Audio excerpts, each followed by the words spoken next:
Good evening. I'm speaking with Rosy Senanayake, a former Goodwill Ambassador to the United Nations and certainly one of Sri Lanka's most well-known personalities. Rosy, welcome to the program. Very glad that you joined us at the beginning of what seems to be an inauspicious beginning for a new year. And I'd like to begin our discussion with asking your outlook for the year based on the violence that has, on significant violence really, that has occurred just at its very start. What lies ahead for us? Thank you, Sanjana, first of all, for inviting me. And, also this is the beginning of the year, and you just, I think, quite rightly, well, the first question was very appropriate because we're going through trial times. And my hope and my wish for this year is that we would have peace and not violence, because from the start itself, I must congratulate our war heroes for actually we woke up on the 1st with good news that we have recaptured Kirinochi, and now we hear that we have recaptured Elephant Pass, and I have to commend the soldiers from the bottom of my heart for laying their lives down. We've lost so many at the cost of losing their lives. They are up there fighting to protect us. But unfortunately, we down here cannot even celebrate this victory because there's so much violence happening down here as well that we don't know what to believe and what to, I cannot comprehend what's happening right now. So my only hope and prayer is that we eradicate terrorism totally from this nation and look forward to a very peaceful country where we would live in peace and harmony, because we are a multi-ethnic, multi-religious society. And we need to be sensitive to the needs of other nationalities, other cultures, other religious sectors, and to be very respectful. Practically, how would you ensure that occurs? You think that polity and society in the South is open to that kind of idea? I strongly believe that it has to start with, we need to change our mindsets and the attitude towards life itself and towards how we resolve problems or resolve, whatever challenges that may come our way. How do we face them? Well, one of the ways in which the population might actually, they would agree with you, but also say that at the end of the day, violence is a means to get to where you are suggesting peace. I have a different school of thought, Sanjana, with regard to that, because if I was given the responsibility of resolving something, say where there's a conflict, I would take a different road, a different mode, a different route in how to resolve situations and problems. And we've seen many, you have to allow people for changes. And we've seen hardcore terrorists change and come back into the mainstream and the mainstream of politics, and who have come into the democratic process. You think the LTT is capable of that? Well, we see a chief minister in the East who was the militant leader of the LTT. So he was part of the LTT. Today, he's basically denied and basically declined the LTT, and he's come into the mainstream of politics.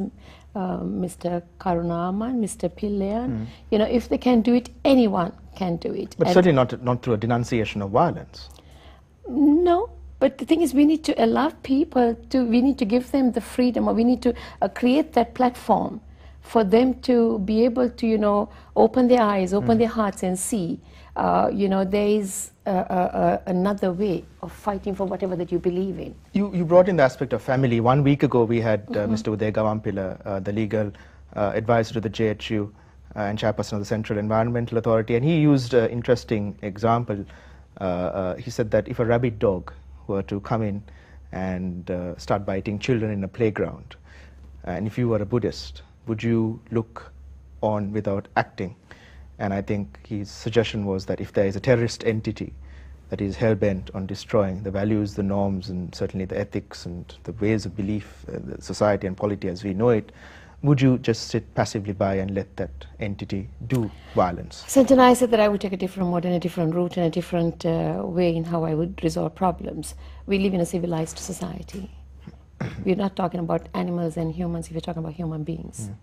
At the end of the day, whoever who is responsible for resolving the crisis or problem, maybe with regard to the ethnic issue, maybe with regard to terrorism, maybe with regard to the economy, maybe with regard to, other social problems like what we see right now down here. People have absolutely zero respect or tolerance for another human being or for humanity. I strongly believe that we are living in the 21st century civilized society.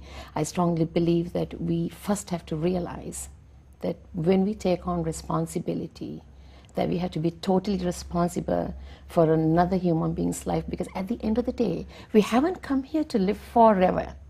In this short span of time, this is a transition period that we are on this earth. And when we live as responsible citizens, we have to remember it is not the power, it is not the fame, it is not the money or the houses or the whatever that you have acquired, the academic qualifications, basically the cars, the wealth, the jewelry. That's not what you take when you go. All what you take is what you've done for humanity and whether you have stood justly or leave in behind society. it could be the better argument, in a sense, your legacy. Absolutely. So I strongly believe that because I see a deterioration in the value system, in the way people look at humanity, and also in the way people look at situations and how the kind of the methods they would take. If I may interject, Rosy, I mean, the philosophical foundation for what you say and the longer term societal and political change is one thing. We must not forget that people are dying today. They're dying now.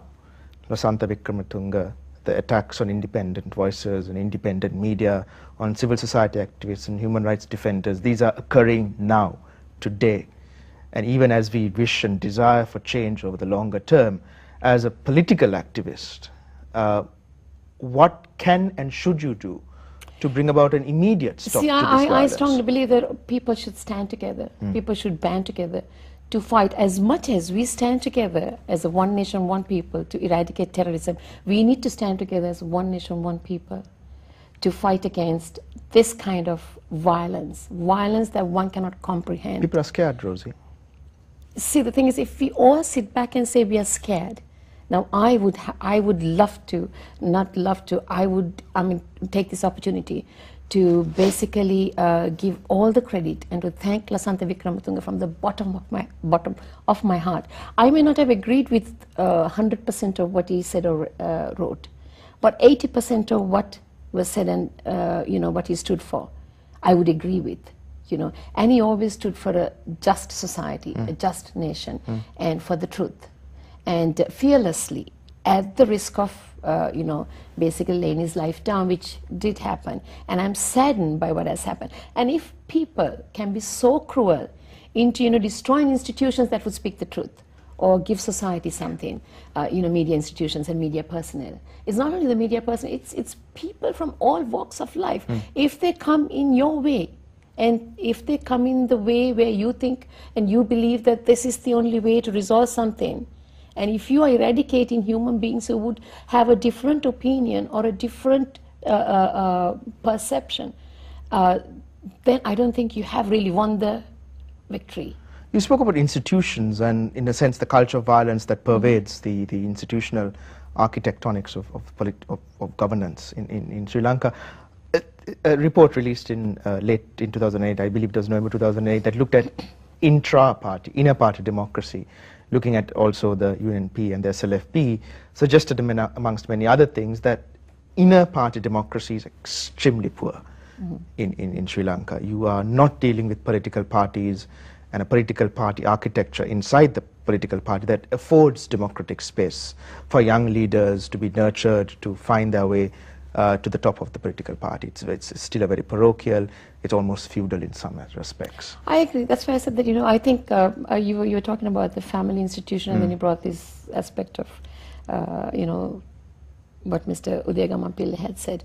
That's why I said, the mindsets have to change, and I agree with you. Democracy, or perhaps freedom to live, or to have independence. We talk about gender equity in society. That has to start in the family institution itself. I find that this divide and rule, division, thinking differently about another sex or another person starts in the home. We treat the girl child, or rather the boy child, better than the girl child. But today in society we see that the father is treated differently from the mother. Yeah. And father has very little respect for the mother, and that's why we find that violence against women is increasing rapidly. Right. Right, whether it's physical, mental or verbal violence, it is violence which would basically